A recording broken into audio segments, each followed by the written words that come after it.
Good Tuesday morning. Welcome back to Breakfast Television. Devo Brown here with you, and Mike Eppel joining us right now, City News 680 business editor. Good morning, Mr. Eppel. Hello. Good morning. How are you? I'm well, thanks. How are you? Doing all right, thanks. We've It's got Tuesday. yeah, it's Tuesday. We got major disconnect here. I know. The club goes up on a Tuesday, though, Mike. That's what they say.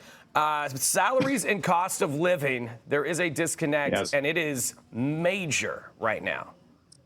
Yeah, look, we've got record high prices for rental rates here in the city, Devo, and across the country. You know, things are even more expensive if you look in Vancouver or in British Columbia in general, and the cost of living's gone way up, right? So what does it cost to maintain a household at these price pressure levels? Well, the new report in from the Canadian Centre for Policy Alternatives is looking at what people are being paid. And if you look at the minimum wage, which is around $16 an hour here in Ontario, it's less in Quebec.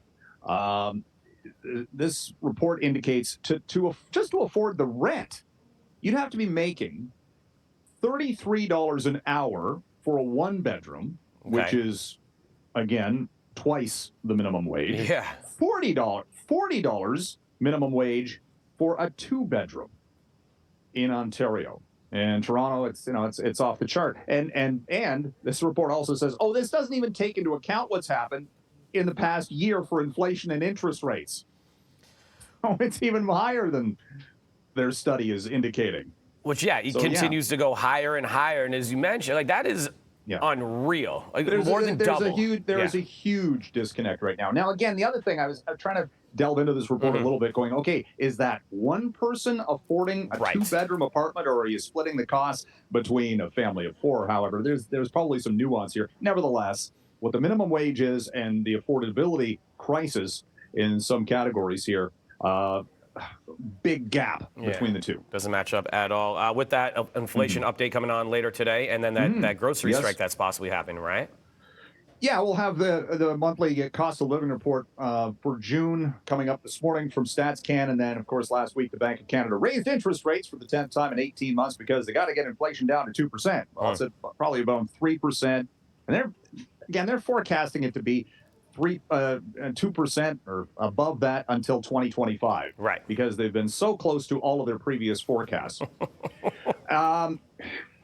Coming up today as well at 11:59 p.m. this evening, 3,700 workers who are employed by Metro grocery store could be on the picket lines as of tomorrow morning on a strike for a new contract. And again, this comes back to wages, self-checkout, Devo. Do not, underestimate how much of that is a bargaining chip right now, because, grocery companies are trying to lower their costs by not hiring so many people.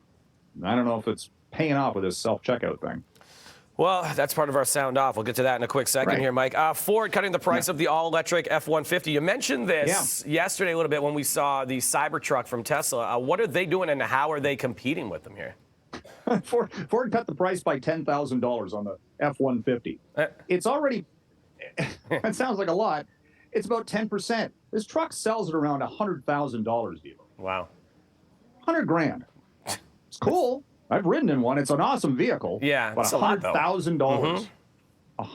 Again, we're talking about how do you get people into EVs? Might want to look at lower prices. Right. Just a thought.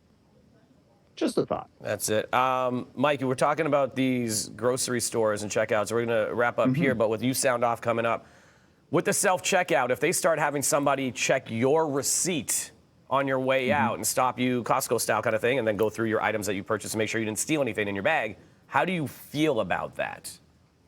I don't know. You know what? It's interesting because I basically am waving the receipt as I'm going out the checkout already. That's it. They start itemizing it, though.